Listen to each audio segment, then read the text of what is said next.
Hello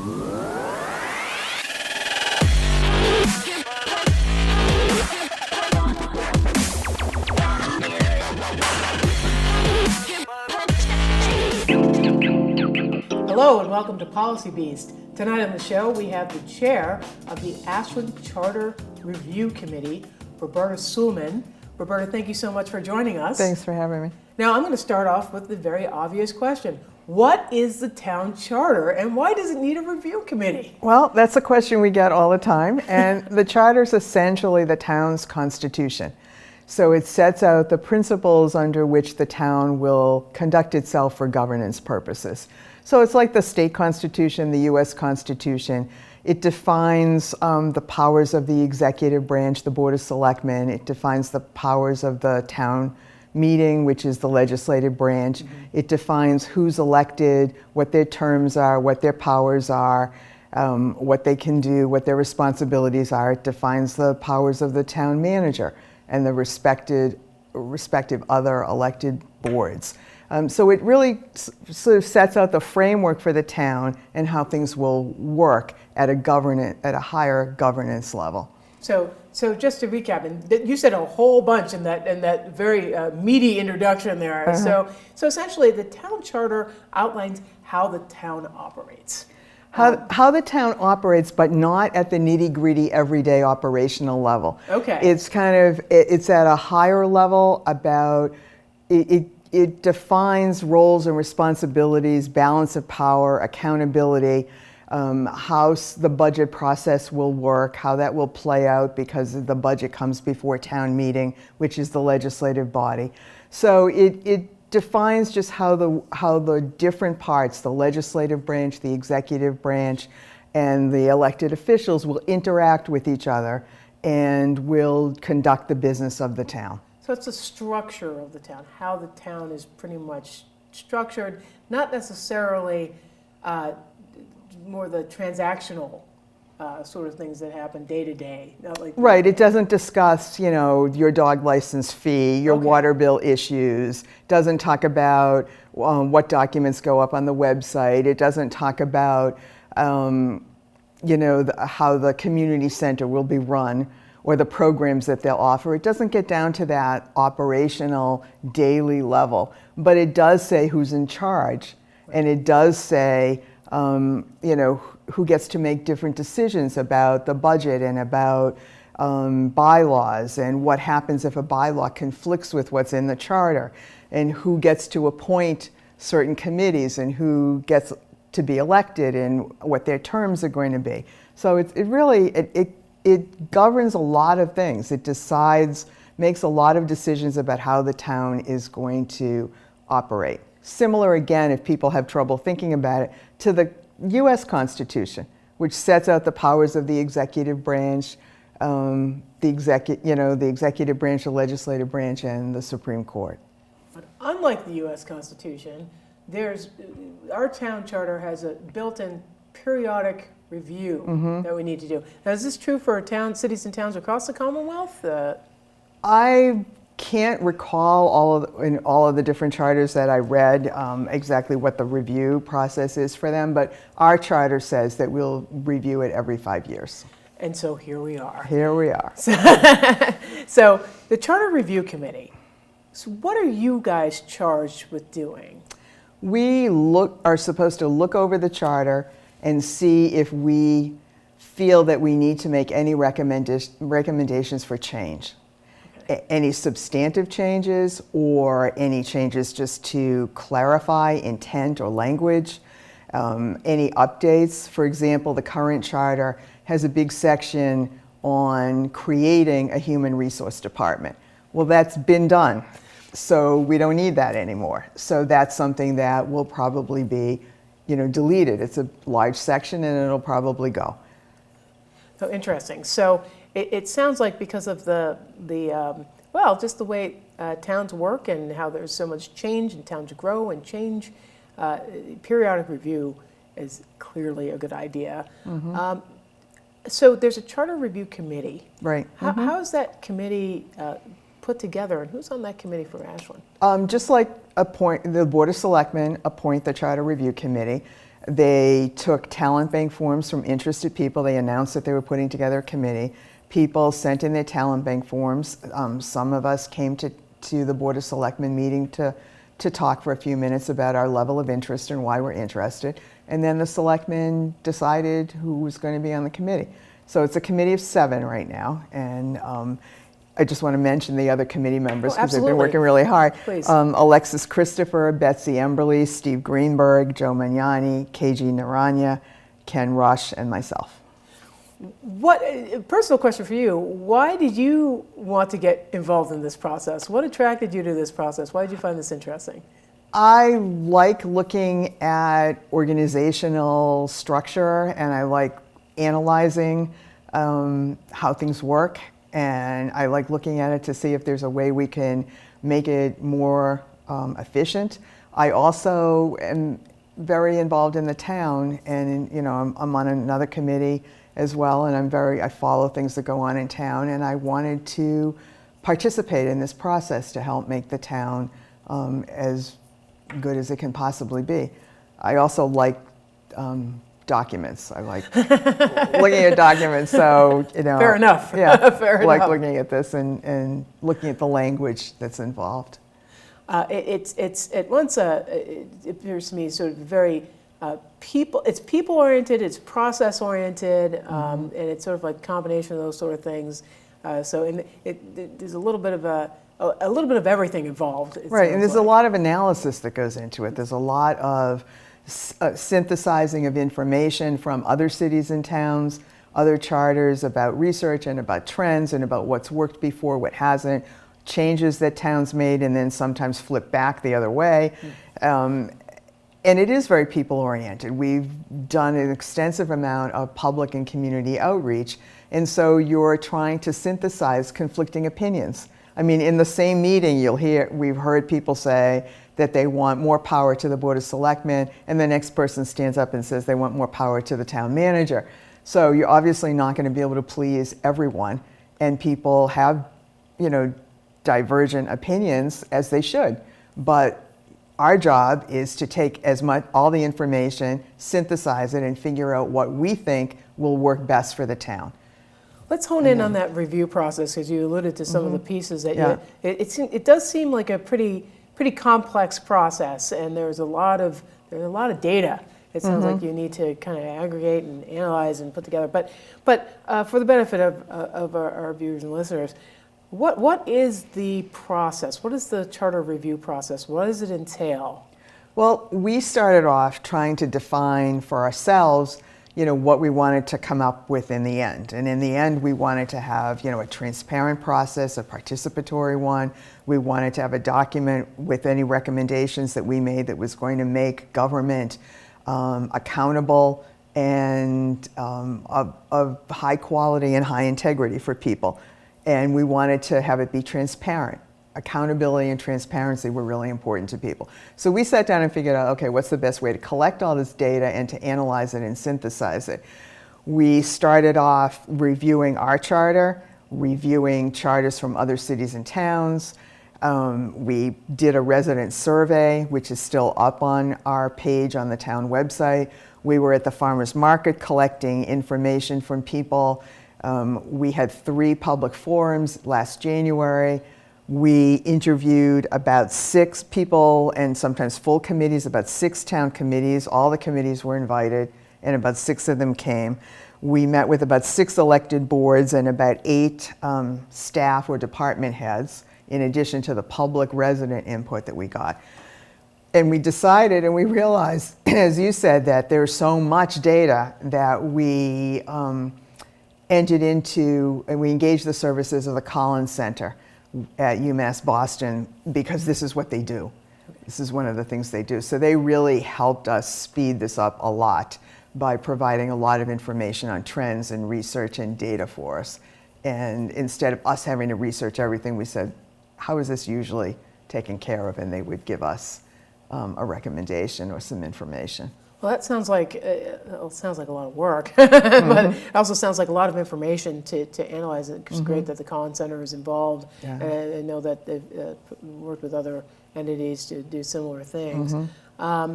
So Where are we right now in the process? Right now, we're sort of coming to the close of our collection of information and public input and input from committees or whatever. So we're looking at the charter with all of our input, and we're going to start deciding what things we want to recommend. We've gone through it in a preliminary way, almost all the way to the end, and then we're going to take a couple of meetings that actually take votes on the language that we are going to recommend if we're recommending changes. And then once we're done with that, we'll put together a report, give that to the selectmen hopefully sometime in February, and then they have 60 days to convene a public hearing to get more comments on our recommendations. So basically, when you guys are done what you're doing and you finish making your recommendations, and I want to circle back to those in a second, then there's yet another opportunity for the public to have input before it's finalized. Where there's a lot more opportunities, because under the home rule petition, which is probably how we would proceed with this, the selectmen then hold a public hearing and they decide if they want to move forward. I'm sorry, for people who don't know what the home rule petition is. Well, I'm not sure I know all the intricacies of the home rule petition either, but I know how it affects the charter. Okay. Once you come up with a charter report and you give it to the selectmen and they hold a public hearing, the selectmen decide if they want to move forward. And if they don't want to move forward, the town manager can move it forward, or a citizen's petition can move it forward. And moving it forward would then mean that we would convene a town meeting, because I think this is too much to talk about at a regular town meeting, so we may have a special town meeting. And then anybody who comes, because we have an open town meeting form of government, can comment, can debate on the recommended changes, can suggest amendments on the floor, and every recommendation gets voted on up or down. And then when that is a pretty open process. It's very open. Yeah. And then when that's finished, it gets sent to the department, to the state, the AG's office and Housing and Community Development. Mm-hmm. The AG the Attorney General has to approve it. And if it gets approved, then it goes to the ballot to the next, and it has to be passed by the voters. So there are several points of intersection. There's several points of public input. There's the public hearing, there's the town meeting, and then there's the vote. There's the vote. Vote at the ballot box. Yeah, so if it's a ballot box. So it seems like there's several checks along the way to ensure that people's voices are heard, which is always a good thing. But getting back to some of the work that you're specifically doing on the charter, so you're working on basically structurally what the town is you're recommending structurally what the town should look like over the next 5 years. But you also mentioned language. So what role, what's the role of language in this process and your recommendations and structure? Like what is that? Bearing in mind that we can't write something that will take into account every single possible eventuality, everything that might happen. But you have to be broad enough, but also specific and clear enough so that your intent is clear. And if a situation does come up, people can refer to the charter and say, okay, this happened, this is what we have to do now. Where you run into trouble, and the previous Charter Review Committee made language changes as well, where you run into trouble is if things aren't clear and people have different, as will always happen, but you try to make it as clear as possible, not as detailed as possible, and not into the minutia and the weeds of daily operations. That's a very important distinction. But clear intent. So intent, and that's very difficult, I would imagine, to do, because there's probably like a point where you're like, okay, we need to kind of make sure that we're making intentions, the intent clear, but you can't get too specific, because you just can't. I don't see how you could, just given the charge of what the charter is. Right. Specific language for specific instances. Yeah, you really can't. But you have to feel that you covered the situation to the best of your ability for what might come up. For example, I was going to say, give me an example. An example. If the town manager were ever incapacitated and couldn't be on the job for 2 weeks or more, what happens? So there's language there that a temporary or, town manager can be appointed.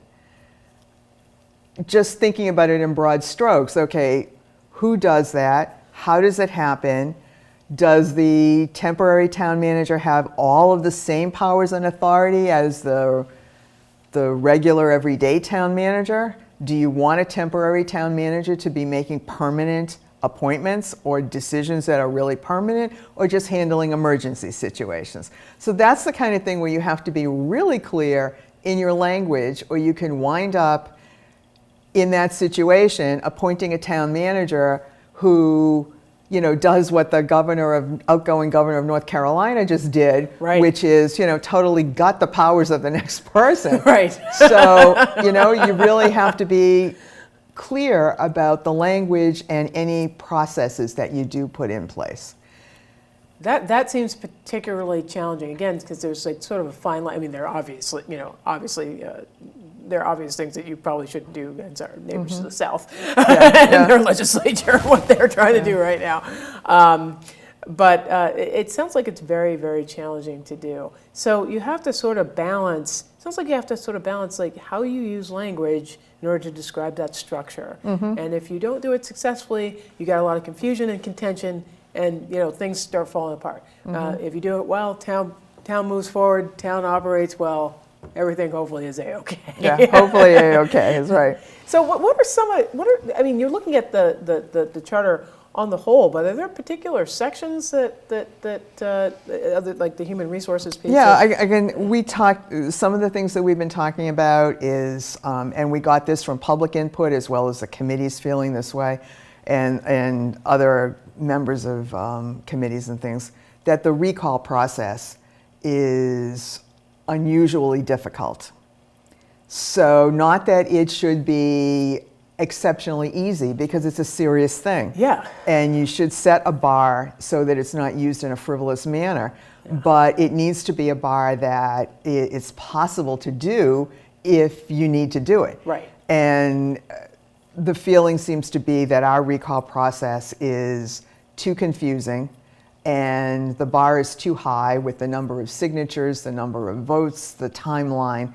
So we're looking at the recall process. Together with that, there's, the recall is only for elected officials. Right. What do you do if someone's in an appointed position and you have issues and it's not working? So we're looking at recall, on appointment, a potential code of conduct.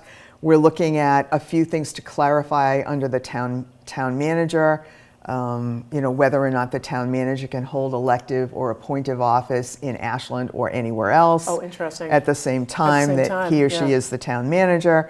We're looking at committee and board membership. Should we allow some members to be ex officio on a committee, ex officio with a vote, ex officio without a vote? Can only residents be on committees? Can only citizens be on committees? Oh, interesting. So, and we're looking to clarify a better process for the vetting of appointments. Right now you submit a talent bank form and you may or may not ever be interviewed, and you may be interviewed really briefly. Okay. But the position that you hold on an appointed committee may be very important. Right. And how are people vetted, and the feeling is that needs to be a more thorough process. A thorough process across the board, or for certain boards and committees? Across the board. It would have to be. It would have to be across the board. Across the board. Issues around the term of the town moderator, and the town moderator being the sole person who appoints the finance committee. That's come up. Whether or not finance committees can serve on other committees. Currently, they can't. Right. Could they ex officio with or without a vote? You can get, there are a lot of issues. There are a lot of it seems that there's a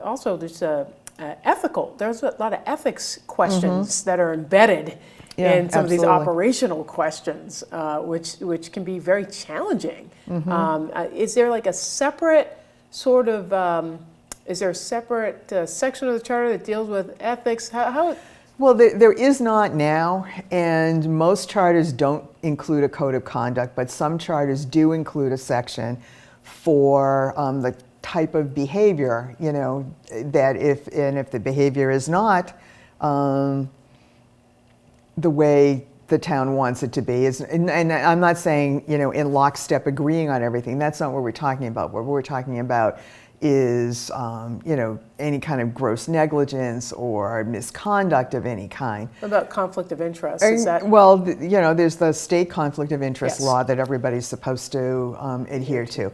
So what we might do is ask the Board of Selectmen to draft a code of conduct that gets referenced in the charter, along with adding a section on,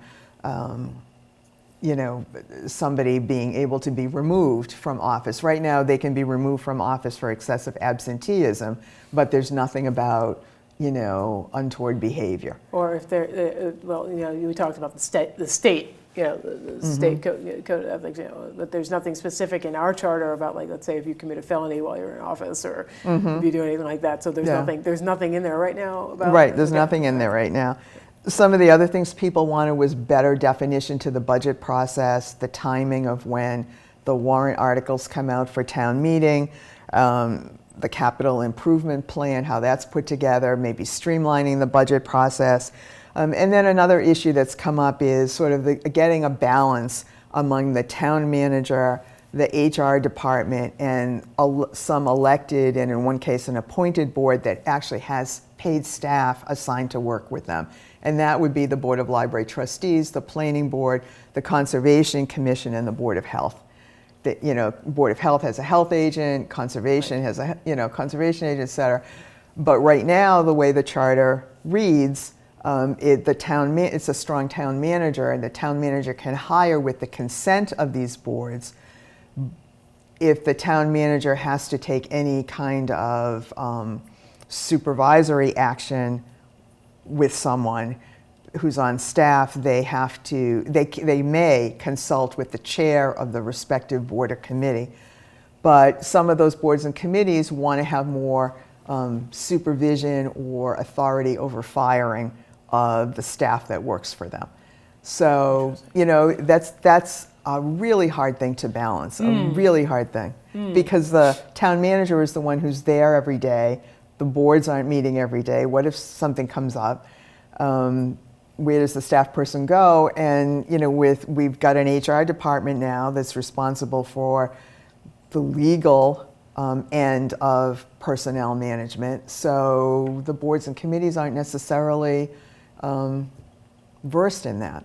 So it's really, it's a tough tug of war there, where you don't want to usurp the authority of the elected boards because they were elected. They were elected. I mean, that's what the people chose that, right? Yeah, and you have a town manager who has a certain level of responsibility that you have to honor as well. That is a very difficult and tricky balance, and I'm sure you've probably gotten a lot of input about that, and I'm sure you will be getting a lot of input about that. Yeah. What are quickly some of the other issues that you're examining right now? How to define a quorum, how to define a majority vote, just even simple definitions. When it says in the charter within 20 days, is that 20 days or 20 business days? Oh, yeah. Because that makes a difference. It does make a big difference. And so there are some very simple things like that that need to be more fully defined. And then there are some bigger issues like a quorum. Is a quorum a majority of the committee as constituted? Or is it a majority of the committee members currently serving? Like if you have vacancies, you don't count that. So how do you want to define a quorum? And then that affects how you define majority vote. Majority vote, yeah. So there are a lot of issues. Your committee has a lot on its plate. In our remaining few minutes, I do want to give folks the opportunity, again, just there's been public input so far. At this point of the process, the opportunity, can you just run down that timeline again, and then we can talk about where they can find out more information or even contact the committee with questions? Sure. Well, if people want to contact us with questions, our email that would go to all of the Charter Review Committee members is charterreview2015@ashlandmass.com.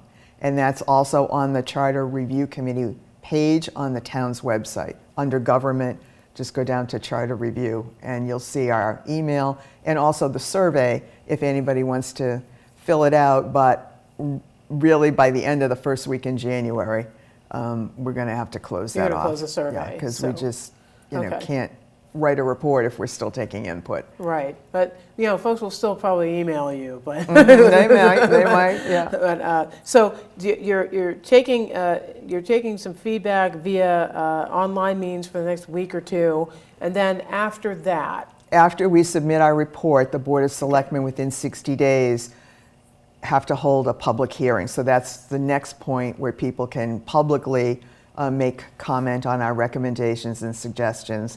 And then if it gets brought to a town meeting, they'll have an opportunity at town meeting, and then finally at the ballot box. If it is, if the changes are approved by the Attorney General, it goes to the ballot. so it's important that people, if they're interested in this process, if they want to find out more, or if they just want to offer some opinions on it, starting at the town website at first is probably the best thing to do, and then to keep an eye out for when those hearings, the subsequent hearings after the submission of your report, and then if there's a special town meeting. I would say the first thing is to go to the town website and read the charter. That's probably a good Like, first step. Read the charter. Be familiar with our current charter. And then you Yeah. can email the committee, you can fill out the survey once you've read the charter and you understand what's in it and you have any comments or questions or suggestions. And then the other public opportunities will start with the public hearing once the report's submitted.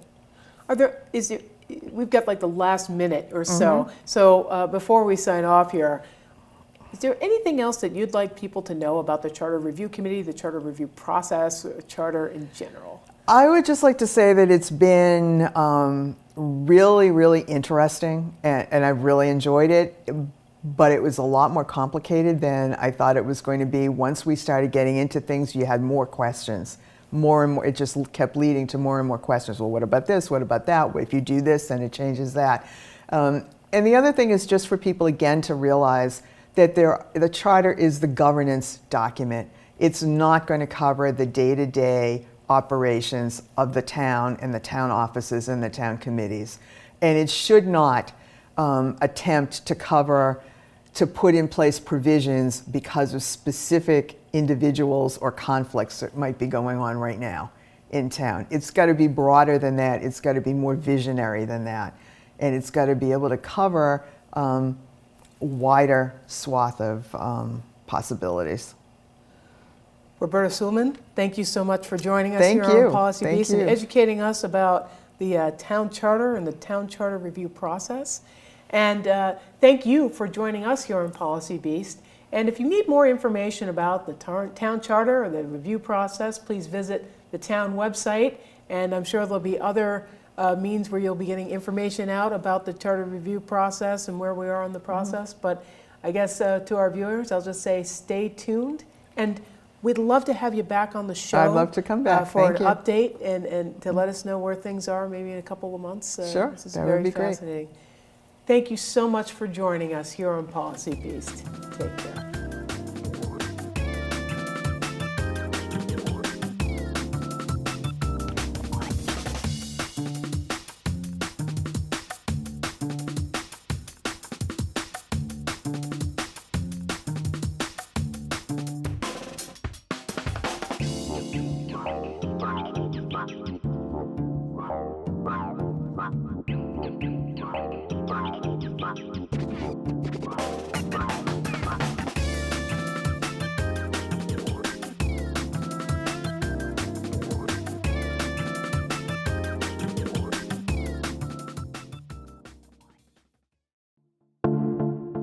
Policy Beast is it's a TV show, it's a podcast, it's apparently a Twitter account, and a whole bunch of other things that focuses in on public policy, and specifically how large public policy ideas impact us all in our day-to-day lives. Policy Beast is also about public service. It's about being involved in your community. It's about finding out what's going on in your community. Policy Beast is a tremendous way for you to connect with your community, and not just with your immediate community, but with your friends, your neighbors, your town, your city, your state, your country. That's what we strive to be.